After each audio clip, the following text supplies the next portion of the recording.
الحمد لله رب العالمين والعاقبة للمتقين والصلاة والسلام على النبي الأمين محمد وآله وصحبه أجمعين. أما بعد، أعوذ بالله من الشيطان الرجيم. بسم الله الرحمن الرحيم. واعتصموا بحبل الله جميعا ولا تفرقوا. وقال النبي صلى الله عليه وسلم: الشيطان ذئب الإنسان كذئب الغنم يأخذ الشاة القاصية فعليكم الجماعة والمسجد، أو كما قال عليه الصلاة والسلام. مخدوم گرامی قدر عالم ربانی حضرت مولانا خلیل الرحمن سجاد نعمانی صاحب دامت برکاتہم، اور آپ تمام قابل قدر بھائیوں اور بزرگوں، میرے لیے یہ سعادت کی بات ہے کہ علم و عمل، اخلاق و اخلاص کے اس مرکز میں اور اس بافیض خانقاہ میں آپ سے کچھ کہنے کی سعادت حاصل ہو رہی ہے. حضرت مولانا سجاد نعمانی صاحب کو اللہ نے بڑی خوبیوں سے نوازا ہے، لیکن ان کی ایک خوبی جس سے کم از کم مجھے زیادہ تأثر ہوتا ہے، وہ ان کا قرآن مجید سے براہ راست استنباط و استشہاد ہے. ملک کے حالات میں بھی اور ملت کے حالات میں بھی. میں بھی قرآن مجید کا ایک ادنا طالب علم ہوں، اس لیے اپنی اس گفتگو کو قرآن مجید کے دو واقعات کی روشنی میں شروع کرنا چاہتا ہوں. دیکھیے، قرآن مجید میں دو اہم صورتیں ہیں اور دو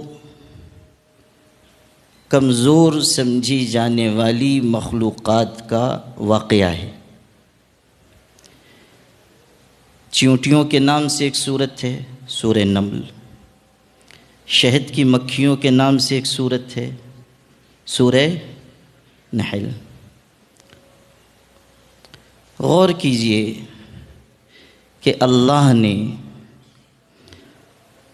قیامت تک پڑھے جانے والے اپنے عظیم الشان، انقلاب آفریں اور قوموں کی تقدیر پلٹ دینے والے کلام میں ان دو کمزور مخلوقات کا تذکرہ کیوں فرمایا؟ اور اگر صرف واقعہ آ جاتا تب بھی بات سمجھ میں آتی، لیکن پوری صورت اتاری گئی، چیونٹیوں کے نام سے بھی اور شہد کی مکھیوں کے نام سے بھی. یہ صرف اس لیے ہے تاکہ وہ اہمیت دل میں اتاری جائے جو ان واقعات کے ذریعے اللہ تعالیٰ اہل ایمان تک پہنچانا چاہتا ہے، اور اس سبق کو لوگ حاصل کریں جو ان واقعات کے ضمن میں ہے. چیونٹی بھی کمزور ہے، شہد کی مکھی بھی معمولی ہے، لیکن چیونٹی اور شہد کی مکھی جیسی حقیر مخلوق کو جو چیز طاقتور بنا دیتی ہے وہ ان کا نظم اجتماعی ہے، ان کی اجتماعیت، ان کی وحدت۔ قرآن نے صرف چیونٹی کا ذکر نہیں کیا، چیونٹیوں کی سردار کا ذکر کیا۔ قالت نملۃ یا ایھا النمل ادخلوا مساکنکم لا یحطمنکم سلیمان وجنودہ وہم لا یشعرون۔ ایک قائد کا ذکر کیا، ایک بیدار مغز رہبر و رہنما کا ذکر کیا، ایک ایسے سردار کا ذکر کیا جو اپنی جان بچانے کے بجائے اپنی قوم کی جان بچانے کے لیے آگے آئے اور یہ کہے کہ لا یحطمنکم سلیمان وجنودہ وہم لا یشعرون۔ جس سردار چیونٹی نے خطرے کو محسوس کیا تھا، اگر اس کے اندر خوف ہوتا، بزدلی ہوتی، مفاد پرستی ہوتی، خود غرضی ہوتی، اپنے لیے جینے کا مزاج ہوتا، تو بجائے اس کے کہ وہ اپنی قوم کو خبردار کرنے کے لیے آگے آئے اور ایک طرح سے اپنی جان کی قربانی پیش کرے، وہ تو کوئی عافیت گاہ تلاش کرتی، کہیں اپنی جان بچانے کی کوشش کرتی۔ قرآن نے بتایا کہ قائد، رہبر و رہنما اور امیر وہی ہوگا جس کے اندر انکار ذات ہو اور ایثار اور قربانی کا جذبہ ہو۔ اور قرآن کی اس آیت میں آپ غور کر لیجئے کہ کیسا سبق پنہا ہے کہ ایک قائد کے اندر یہ صلاحیت ہونی چاہیے کہ وہ خطرات کا پہلے سے اندازہ کرے، جیسے اس نے اندازہ کیا، پھر وہ اپنی قوم کو باخبر کرے۔ اور تیسری بات یہ کہ قائد اور امیر کی ذمہ داری صرف یہ نہیں ہے کہ وہ یہ بتائے کہ حالات بہت سخت ہیں، مشکلات آ رہی ہیں، مصائب کی بدلیاں چھا رہی ہیں، طوفان بلا خیز اٹھ رہے ہیں اور خس و خاشاک کو بہا کر لے جانے والے سیلاب امٹ کر آ رہے ہیں۔ قائد کی ذمہ داری یہ ہے کہ وہ درد بھی بتائے اور دوا بھی بتائے، وہ زخم بھی بتائے، اس کا مداوا بھی بتائے، وہ پریشانی بھی بتائے اور اس کا حل بھی بتائے، وہ بیماری بھی بتائے اور اس کا علاج بھی بتائے۔ صرف اس چیونٹی نے جو قائد تھی یہ نہیں کہا کہ تم خبردار ہو جاؤ، ایک مصیبت تمہارے اوپر آ رہی ہے، نہیں، پہلے حل بتایا کہ یا ایھا النمل ادخلوا مساکنکم، پھر اس مصیبت سے خبردار کیا کہ لا یحطمنکم سلیمان وجنودہ وہم لا یشعرون۔ پہلے حل بتایا جا رہا ہے کہ بنوں میں داخل ہو جاؤ، اپنی حفاظت کا سامان کر لو،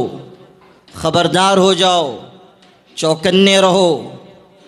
وہی جو سبق حضور صلی اللہ علیہ وسلم نے ان الفاظ میں دیا تھا کہ انتم فی رباط دائم،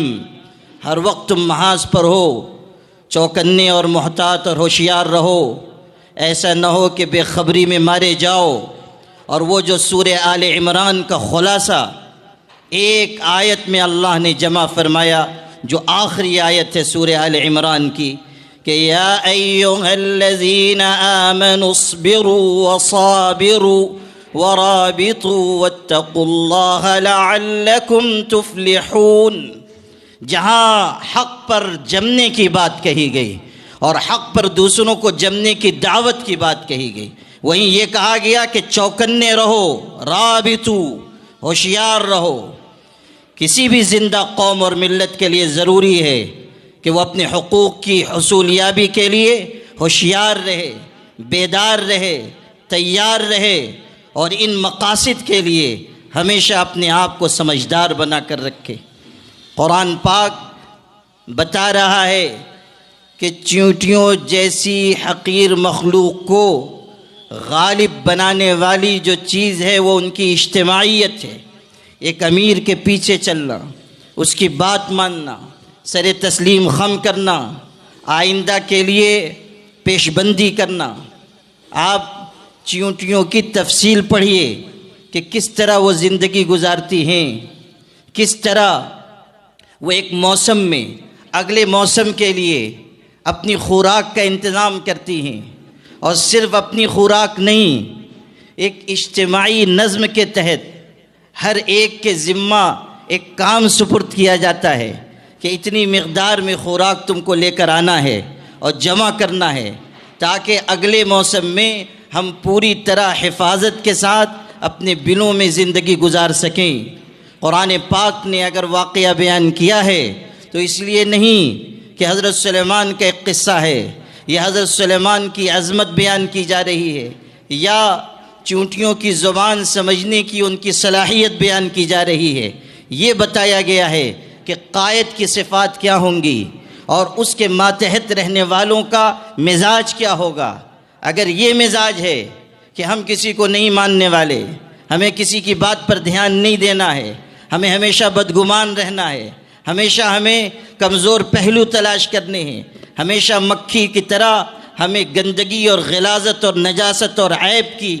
تلاش ہی میں رہنا ہے، تو پھر سمجھ لیجئے کہ قائد نہ آپ کو میسر آئیں گے، نہ بہتر قیادت آپ کو ملے گی، نہ آپ اس سرزمین پر سرخرو اور فتح یاب ہو سکیں گے۔ قرآن پاک نسخہ بیان کر رہا ہے۔ ایک طرف اس واقعے میں اگر زیادہ اہمیت کے ساتھ قائد اور امام اور رہبر کی صفات بیان ہوئی، تو دوسرے واقعے میں شہد کی مکھیوں کے واقعے میں اللہ تعالیٰ نے ماتحت لوگوں کے لیے ضابطہ اور اصول بیان کیا اور بتایا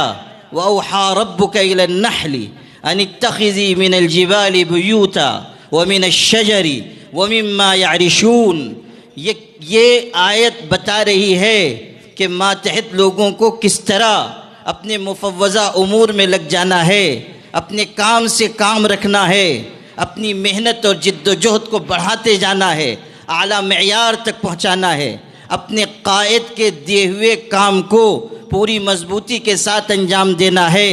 دائیں بائیں نظر رکھے بغیر اپنے مقصد پر توجہ مرکوز کرنی ہے۔ اگر توجہ مقصد پر مرکوز رہے گی تب یہ صورتحال ہوگی کہ شہد جیسی پاکیزہ نعمت میسر آئے گی۔ جب شہد جیسی پاکیزہ نعمت اس نظام کے تحت وجود میں آ رہی ہے تو جو شہد کی مٹھاس ہے اس کے پیش نظر یہ سمجھیے کہ قوموں کو کامیابی کی مٹھاس، سرخروئی کی مٹھاس، اپنے حریفوں پر غلبے کی مٹھاس، اپنی قوم کو من حیث القوم اور اپنی جماعت کو من حیث الجماعت آگے بڑھانے کی حلاوت اور مٹھاس اسی وقت حاصل ہوگی جب کہ ہم کسی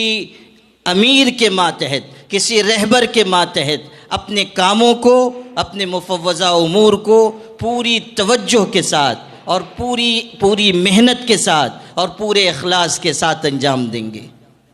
یہ دو واقعات ہیں قرآن پاک کے جن میں اللہ نے رہبری فرما دی کہ کس طرح تم روئے زمین پر سرخرو ہو سکتے ہو، کس طرح تم آگے بڑھ سکتے ہو، کس طرح ماتحت لوگوں کو سلوک کرنا ہے، کس طرح قائد کو رہبری کرنی ہے، قائد کس طرح خود بے غرض ہو کر، مفادات سے الگ ہٹ کر، خوف سے پرے ہو کر، بے نیازی کے شان کے ساتھ اور ایک اللہ پر توکل اور اعتماد کی دولت کے ساتھ آگے بڑھے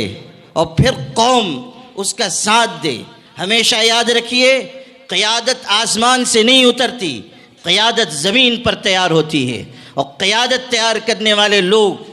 عام لوگ ہوتے ہیں۔ وہ آگے بڑھ کر کہتے ہیں کہ سمعنا و اطعنا، ہم نے سنا، ہم اطاعت کریں گے۔ ان کی اطاعت قائد کو قائد بناتی ہے، ان کا ماننا قائد کو قائد بناتا ہے، ان کا پیچھے چلنا قائد کو تقویت عطا کرتا ہے۔ ہمیشہ یاد رکھیے دنیا میں کسی مطالبے کو اس لیے نہیں قبول کیا جاتا کہ وہ کتنا معقول ہے یا کتنا غیر معقول ہے، مطالبات اس وجہ سے قبول کیے جاتے ہیں کہ اس مطالبے کے پیچھے افرادی قوت کتنی ہے۔ افرادی قوت اگر آپ کے مطالبے کے پیچھے زیادہ ہے، آپ کا مطالبہ نامعقول ہو تب بھی لوگ اس کو تسلیم کریں گے، آپ کا مطالبہ سمجھ میں نہ آنے والا ہو تب بھی لوگ اس کے آگے سر جھکائیں گے، اس لیے کہ آپ کے پاس افرادی قوت ہوگی اور اس مطالبے کو منوانے کی صلاحیت ہوگی۔ ہمارے ساتھ مشکل یہ ہو گئی، بہت بڑے ادیب گزرے ہیں رشید احمد صدیقی، انہوں نے یہ بات لکھی ہے کہ اس امت کا مسئلہ یہ ہے کہ اب اس میں مقتدی سے زیادہ امام پیدا ہونے لگے، مقتدی کم ہو گئے ہیں، اماموں کی پیدائش بلکہ ولادت باسعادت زیادہ ہو رہی ہے۔ اب جب ائمہ کی کثرت ہوگی، مقتدی موجود نہیں ہوں گے تو وہ بیچارے امام کریں گے کیا؟ امام صاحب نے نیت باندھی اللہ اکبر اور پتہ چلا کہ پیچھے ایک مقتدی بھی نہیں۔ وہ حضرت مولانا حسین احمد مدنی رحمۃ اللہ علیہ کے بارے میں ہے کہ نماز با جماعت کے بڑے پابند تھے، سفر میں بھی نماز با جماعت پڑھتے تھے، ٹرین کہیں رکی، نماز کے لیے کھڑے ہو گئے، پیچھے مریدین، امام حضرت خود نماز پڑھا رہے ہیں، ادھر ٹرین نے سیٹی دی۔ اب جو سیٹی کی آواز مریدین نے سنی، وہ تو سب ہم ہی لوگ ہوں گے ہمارے ہی جیسے، تو سیٹی کی آواز سن کے لوگوں نے سوچا کہ پیر چھوٹ جائے ٹرین نہ چھوٹے، تو سب بھاگ گئے، فر یفرو کی گردان پڑھی، حرب یحربو، اور سب ٹرین میں سوار، اور پیر صاحب تنہا نماز پڑھا رہے ہیں، پیچھے مقتدی سب غائب۔ اچھا، حضرت اطمینان سے نماز پڑھاتے رہے، ٹرین چل بھی پڑی، لیکن عجیب بات ہوئی کہ ٹرین ذرا چلی اور کچھ خرابی ہوئی اور رک گئی، اور پھر انہوں نے نماز مکمل فرمائی۔ اب جب پلٹ کر دیکھا تو امام تو حاضر اور مقتدی غائب، صیغہ جمع غائب، سارے کے سارے۔ تو اب وہ بیچارے مریدین دوڑ کے آئے اور کہنے لگے کہ حضرت معاف کیجیے گا، وہ ٹرین کی سیٹی کی آواز سنائی دی، ہم گھبرا گئے اور دوڑ کر گئے، سامان بھی تھا، اسباب بھی تھے، ہم مریدوں کے پاس تو بہت سارے لطائف الحیل بھی ہوتے ہیں، تو وہ سب ہم لوگوں نے متن و شرح بیان فرمائے۔ تو حضرت نے ایک جملہ کہا کہ نہیں، معذرت کی ضرورت نہیں ہے، اگر ٹرین کی سیٹی کی آواز میں بھی سن لیتا تو میں بھی نیت توڑ کے آ جاتا۔ یعنی نماز میں اس قدر انہماک تھا کہ وہ زوردار آواز بھی ان کو سنائی نہیں دی۔ جو سنانا تھا اس واقعے سے وہ یہ کہ امام حاضر ہے اور مقتدی غائب ہے۔ تو اگر یہ صورتحال ہوگی کہ امام زیادہ ہیں اور مقتدی ہے ہی نہیں، تو پھر قیادت نہیں تشکیل پائے گی، پھر قوم صحیح رخ پر نہیں جا سکے گی۔ دیکھیے قرآن پاک نے کس قدر اتحاد و اتفاق کا، یکجہتی کا، اجتماعیت کا ہمیں درس دیا۔ ارشاد ہو رہا ہے وَاعْتَصِمُوا بِحَبْلِ اللَّهِ جَمِيعًا وَلَا تَفَرَّقُوا، اللہ کی رسی کو مضبوطی سے تھام لو اور ٹکڑیوں میں اور جماعتوں میں تقسیم نہ ہو جاؤ۔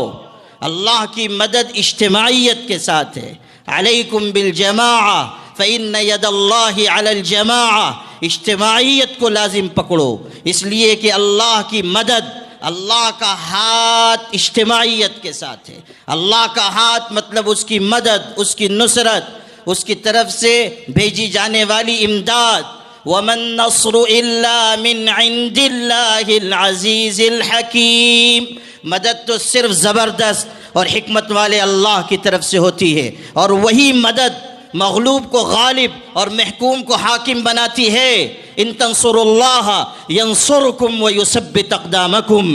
اللہ کی مدد ہی قدموں کے ثابت رہنے کا اور انسان کے جم جانے کا ذریعہ ہوتی ہے۔ اللہ کی مدد قوموں کو غلبہ عطا کرتی ہے، تو اللہ کی مدد و نصرت اگر حاصل کرنی ہے تو اجتماعیت کو لازم پکڑنا ہوگا۔ حضور نبی کریم صلی اللہ علیہ وسلم نے ارشاد فرمایا کہ انسان کے لیے شیطان بھیڑیے کی طرح ہے، الشیطان ذئب الانسان کذئب الغنم، جیسے بکریوں کے لیے بھیڑیا ہوتا ہے جو ادھر ادھر بھٹکنے والی بکریوں کو اچک کر لے جاتا ہے، یأخذ الشاة القاصیہ، جو ریوڑ سے الگ ہو گئی، جو غلے سے الگ ہو گئی، اس کو بھیڑیا اچک کر لے جائے گا، اسی طرح انسانوں کو شیطان اچک کر لے جائے گا اگر وہ اجتماعیت سے الگ ہو جائیں، اگر وہ نظم جماعت سے الگ ہو جائیں، اگر وہ اپنی 1.5 اینٹ کی مسجد الگ الگ بنائیں، اگر وہ اپنے مفادات کے تحت کسی کو تسلیم کرنے کے لیے آمادہ نہ ہو، تو پھر شیطان کا غلبہ ہوگا، اور شیطان اچک کر لے جائے گا۔ حضور صلی اللہ علیہ وسلم نے بتایا کہ اس کا علاج یہ ہے کہ اگر شیطان سے بچنا چاہتے ہو، اگر طاغوتی نظام کے شرور سے اپنے آپ کو بچانا چاہتے ہو، اگر تم اپنی ملت کو آگے بڑھانا چاہتے ہو، اگر تم اپنا اور اپنی قوم کا تحفظ چاہتے ہو، جان کا، مال کا، عزت کا، آبرو کا، تو پھر سن لو، فعلیکم الجماعۃ والمسجد، اجتماعیت کو لازم پکڑو اور مسجد کو لازم پکڑو۔ مسجد کو لازم پکڑنے کی بات بھی اسی لیے آئی ہے کہ نماز کے ذریعے اجتماعیت کا جو سبق ملتا ہے وہ کسی اور دوسرے ذریعے سے نہیں مل سکتا ہے۔ کیوں یہ کہا گیا کہ اقیموا الصلاۃ وآتوا الزکاۃ وارکعوا مع الراکعین؟ نماز کے قیام کی بات تو پہلے ٹکڑے میں کہی جا چکی، لیکن پھر دہرایا کہ وارکعوا مع الراکعین، کہ الگ الگ کمروں میں، اپنی اپنی جگہوں پر، بازار میں، دکان میں، کھیت کھلیان میں نماز پڑھنے کے بجائے مسجد میں نماز پڑھو، مسجد میں آؤ، رکوع کرنے والوں کے ساتھ رکوع کرو، سجدہ کرنے والوں کے ساتھ سجدہ کرو، تاکہ اسلام کا نظم اجتماعی تمہارے دل میں پیوست ہو جائے اور تم سمجھ لو کہ دنیا والوں کے لیے جو راستہ ہو سو ہو، ہمارے لیے راستہ اجتماعیت کا ہے، ہمارے لیے راستہ قیادت کو تسلیم کرنے کا، ہمارے لیے راستہ تسلیم و انقیاد کا، ہمارے لیے راستہ وہ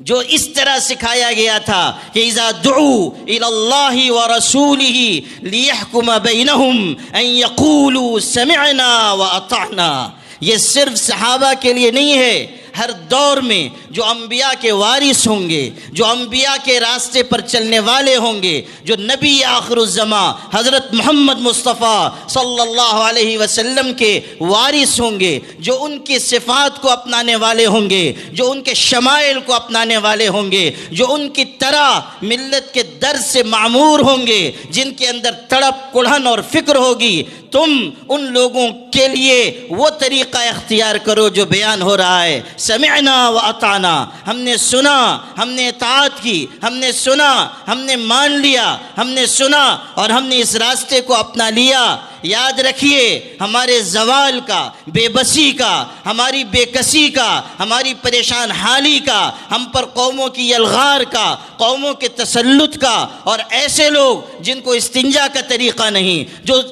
دنیا کی امامت کا کوئی نظام نہیں جانتے، الف با نہیں جانتے، وہ لوگ جن کے پاس نہ ہماری طرح کی ذہانت ہے، نہ ہماری طرح کی تعلیمات ہے، نہ ان کے پاس قوموں کی تقدیر بدلنے والا کلام پاک ہے، اگر وہ ہم پر مسلط ہیں تو سمجھ لیجئے کہ اس کی وجہ یہ ہے کہ ہم نے وہ اجتماعیت کا راستہ چھوڑا جو ہماری کامیابی کی شاہ کلید تھی۔ ہم نے وہی نظم اجتماعی ہم نے ترک کر دیا، جس کی وجہ سے ہمیں سرخروئی حاصل ہوتی۔ آج ہماری بے بسی اس حال کو یہاں تک پہنچی ہوئی ہے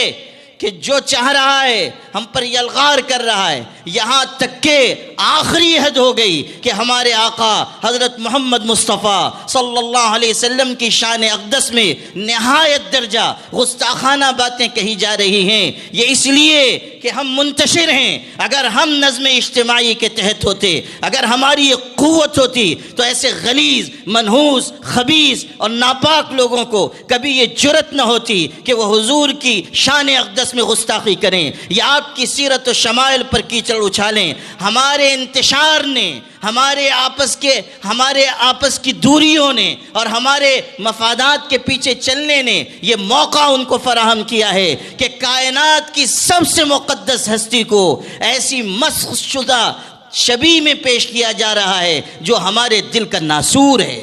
آپ دیکھیے کہ ابھی کل جو گستاخی کا واقعہ ہوا ہے کس قدر شدید ہے، کس قدر دل کو دکھانے والا ہے، کلیجے کو چیر دینے والا ہے۔ حضور اکرم صلی اللہ علیہ وسلم ساری انسانیت کے رہبر و رہنما ہیں اور آپ کے بارے میں یہ کہا جا رہا ہے، اور ہم سوائے بیان جاری کرنے کے، سوائے مذمت کرنے کے، سوائے تقریر کرنے کے ہم کچھ نہیں کر پا رہے ہیں۔ کیوں؟ اس لیے کہ ہم نظم اجتماعی کے ماتحت نہیں ہیں۔ ہم ایک قیادت کے ماتحت اگر ہوتے اور اگر ہم اپنے اندر تسلیم و انقیاد پیدا کرتے، اگر ہم اپنی ایک قوت بناتے، اگر ہم اس ملک میں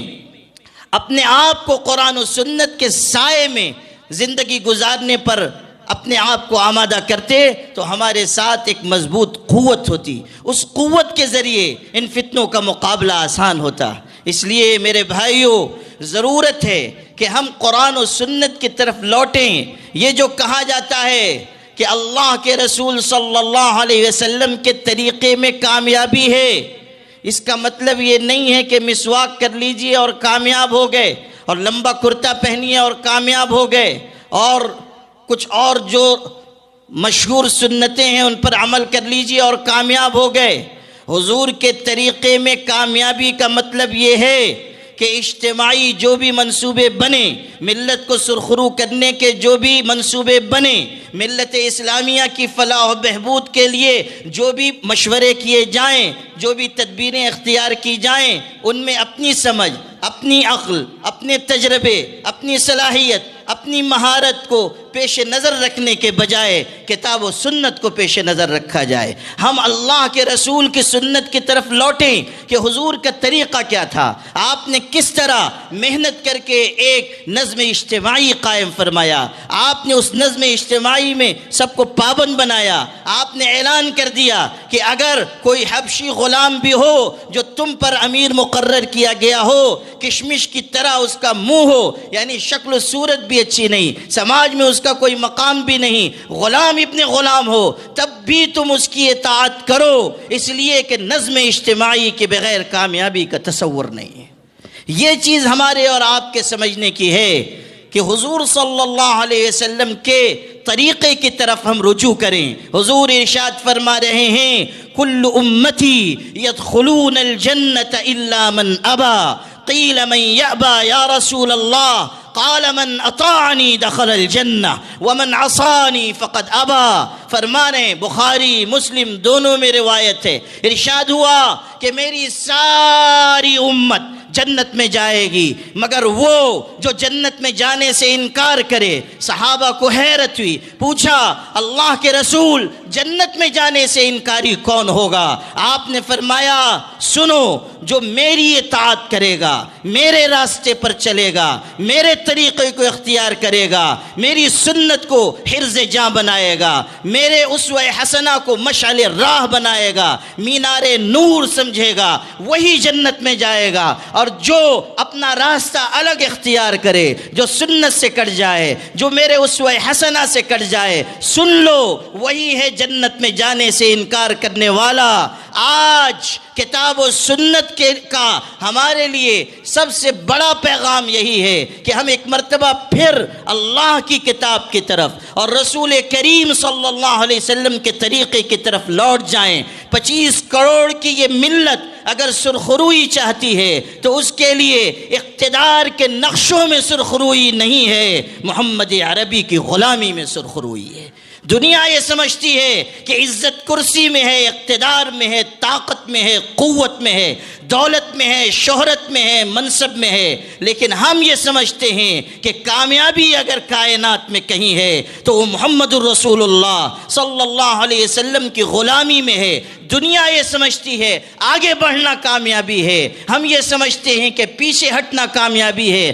اتنا پیچھے ہٹیے کہ حضور کے دور میں پہنچ جائیے، حضور نے جو نظام قائم کیا تھا اسے دیکھیے، حضور نے جو نظام قائم کیا تھا اسے سمجھیے، اس کو اپنے دل میں جگہ دیجیے، اور پھر جتنی صلاحیت اللہ نے دی ہے اس نظام کو زمین پر اتارنے میں وہ صلاحیت خرچ کیجیے، تب کامیابی قدم چومے گی، اور ایسی ویسی کامیابی نہیں۔ اللہ دنیا کی بھی کامیابی دے گا اور آخرت کی بھی کامیابی دے گا، اور اللہ دنیا میں بھی عزت دے گا اور آخرت میں بھی عزت دے گا۔ اقبال نے یوں ہی نہیں کہا تھا کہ محمد سے وفا تو نے تو ہم تیرے ہیں، یہ جہاں چیز ہے کیا لوح و قلم تیرے ہیں۔ وآخر دعوانا الحمدللہ رب